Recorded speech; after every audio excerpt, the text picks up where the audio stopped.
अस्सलामु अलैकुम। दज्जाल इस वक्त किसी जजीरे में कैद है। वो लोग कौन हैं जिसने दज्जाल से मुलाकात की? वो लोग इस जजीरे में कैसे पहुँचे?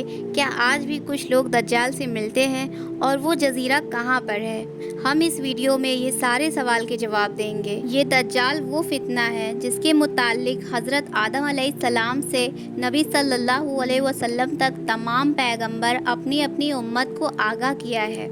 ये क़यामत तक का सबसे बदतरीन फितना कहा गया है। दज्जाल शैतानी कुव्वतों का हालिम होगा, दुनियावी ताकतें उसके पास होंगी और उन्हीं के ज़रिए दुनिया में तबाही करेगा। दज्जाल इस टाइम कहाँ पर है और किस हालत में है, इसके मुतालिक एक रिवायत हदीस की किताब में मिलती है।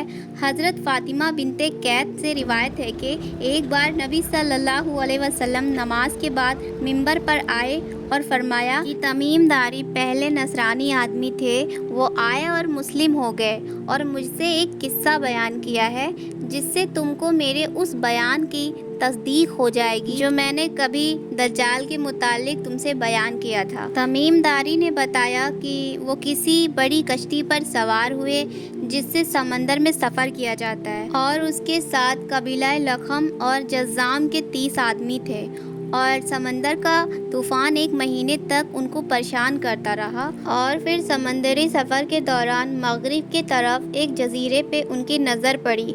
उसको देखकर वो बहुत मसरूर हुए और छोटी कश्तियों में बैठकर उस जजीरे पर उतर गए और वहाँ गए तो उनको जानवर की शक्ल में एक चीज़ नज़र आई जिसके पूरी बॉडी पे बाल ही बाल थे।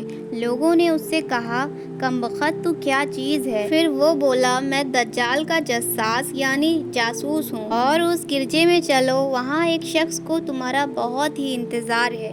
वो लोग उस गिरजे में फ़ौरन गए तो उन्हीं ने कहा, बड़ा ही कवि और हैकल शख्स देखा और उससे पहले हमने कोई ऐसा शख्स नहीं देखा था। और उसके हाथ गर्दन से मिलाकर और उसके पैर घुटने से लेके टखनों तक लोहे की जंजीर से बहुत ही जकड़े हुए थे।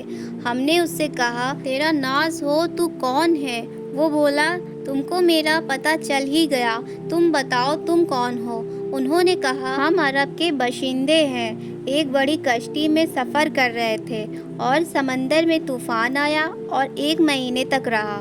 उसके बाद हम इस जजीरे में आ गए। उसने कहा, मुझे बताओ कि बैसान के खजूरों में फल आता है या नहीं? हमने कहा, हाँ आता है। उसने कहा, वो टाइम करीब है, उसमें फल नहीं आएगा। फिर पूछा गया कि बहरे तिब्रिया के बारे में बताओ, उसमें पानी है या नहीं? हमने कहा, हाँ बहुत है। उसने कहा, वो ज़माना करीब है जब वहाँ उसमें पानी नहीं रहेगा। फिर उसने पूछा, ज़गर के चश्मे के बारे में बताओ, उसमें पानी है या नहीं? और क्या उस बस्ती वाले अपने खेतों को सैराब करते हैं? हमने कहा, उसमें बहुत पानी है और लोग उसके पानी से खेतों को सैराब करते हैं। फिर उसने कहा, नबी के बारे में बताओ, क्या वो आ चुके हैं? हमने कहा, वो मक्का से हिजरत करके मदीना तशरीफ़ ले गए हैं। उसने पूछा, क्या अरब के लोगों ने उनके साथ जंग की है? हमने कहा, हाँ। उसने पूछा, अच्छा फिर क्या हुआ? हमने बताया कि वो अपने गिरदो नहावा पर गालिब आ चुके हैं और लोग उनकी इताअत कबूल कर चुके हैं। उसने कहा, अरबों के लिए ये बेहतर था कि वो उनकी इताअत कर लें। और मैं तुमको अब अपने बारे में बताता हूँ। मैं दज्जाल हूँ और वो टाइम करीब है जब मुझको यहाँ से बाहर निकलने की इजाज़त मिल जाएगी। मैं बाहर निकलकर तमाम ज़मीन पर घूमूंगा। 40 दिन के अंदर अंदर कोई बस्ती ऐसी नहीं होगी जहाँ मैं दाखिल नहीं होऊंगा सिवाय मक्का और मदीना के। नबी सल्लल्लाहु अलैहि वसल्लम ने अपना असा मिंबर पर मार के फरमाया, ये तैयबा है, ये तैयबा है। मैं तुमको यही बताया करता था, जान लो दज्जाल ना शाम के समंदर में है ना ही यमन के समंदर में, बल्कि मशरिक में है। और नबी सल्लल्लाहु अलैहि वसल्लम ने अपने हाथ से मशरिक की तरफ इशारा फरमाया। और तमीम दारी ने जिस जजीरे में उस दज्जाल से मुलाकात की थी उसका आज तक कोई पता नहीं लगा पाया। और अगर आपको ये वीडियो अच्छी लगी हो तो मेरे चैनल को सब्सक्राइब कर लिएगा और लाइक कर दिएगा, शेयर कर दिएगा। अस्सलामु अलैकुम।